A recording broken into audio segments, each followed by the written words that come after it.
Video like करके आगे share ज़रूर कर देना। अल्लाह के रसूल सल्लल्लाहु अलैहि वसल्लम फरमाते हैं, नाप तोल में कमी करना यानी कि कम नापना ये भी गुनाह कबीरा है, बड़े गुनाहों में से है। इसी तरह किसी पर तोहमत लगाना यानी कि किसी के मुतालिक ये कहना कि ये तो चोर है, आपको नहीं पता, उसने चोरी की आपको नहीं पता, किसी से सुन लिया कह दिया ये चोर है। किसी औरत पर तोहमत लगा दी कि इसका तो फुला के साथ है, किसी मर्द पे तोहमत लगा दिया कि इसका तो फुला के साथ ऐसा है, इसका तो ये है और उसका तो वो है, यानी उस बारे में आपको कोई तहकीक नहीं है। अगर किसी के मामले में तहकीक हो भी तो हमें हुक्म ये दिया गया है कि उस पे पर्दे डाल दो, तोहमत मत लगाओ। तोहमत का मतलब ये होता है कि जिस इंसान के अंदर ऐसी बुराई नहीं है और तुम उसकी तरफ बुराई को मंसूब कर दो, उसको कहते हैं तोहमत लगाना, और ये गुनाह कबीरा है। अल्लाह के रसूल सल्लल्लाहु अलैहि वसल्लम के गुलामों, फरमाया गया जो किसी ईमान वाले पे तोहमत लगाएगा उस वक्त तक उसको मौत नहीं आएगी जब तक कि वो तोहमत लग करके वो जलील नहीं हो जाता। इसलिए किसी पर तोहमत मत लगाओ कि ये चोर है, ये डाकू है, ये लुटेरा है, ये ऐसा है, ये वैसा है। आजकल लोग किसी पर तोहमत लगाने में डरते नहीं, बल्कि अब तो लोग गुनाह को गुनाह भी नहीं समझते।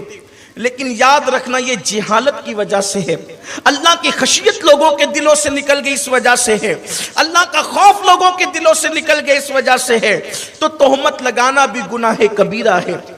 इसी तरह से झूठ बोलना यह भी गुनाह कबीरा है। अल्लाह के रसूल सल्लल्लाहु अलैहि वसल्लम फरमाते हैं कि जो झूठ बोलता है उसके मुंह से ऐसी बदबू निकलती है कि फरिश्ता 1 मील दूर हट जाता है, 1 मील के फासले पर हो जाता है उसका फरिश्ता उससे, झूठ बोलने वाले से। और झूठ बोलने वाले पर अल्लाह तबारक व तआला ने लानत फरमाई है।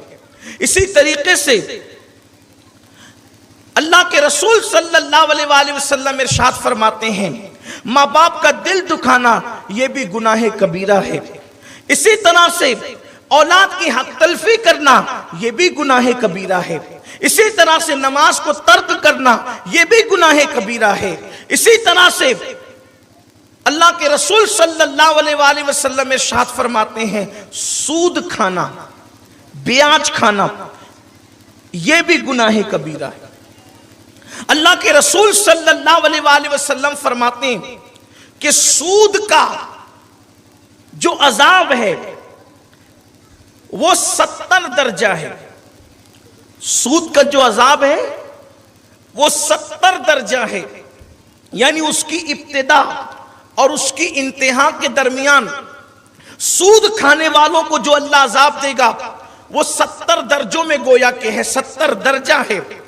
और सूद खाने वाले को सबसे कम अजाब जो मिलेगा वो इतना मिलेगा, गोया किसी ने अपनी मां के साथ जो जिना किया है, तो मां के साथ जिना करने वाले को जो अजाब मिलेगा वो कम से कम अजाब सूद खाने वाले को मिलेगा। कम अजाब सबसे कम ये है सूद खाने वालों के लिए। वीडियो अगर अच्छा लगा हो तो लाइक करके शेयर ज़रूर कर देना। अल्लाह हाफिज।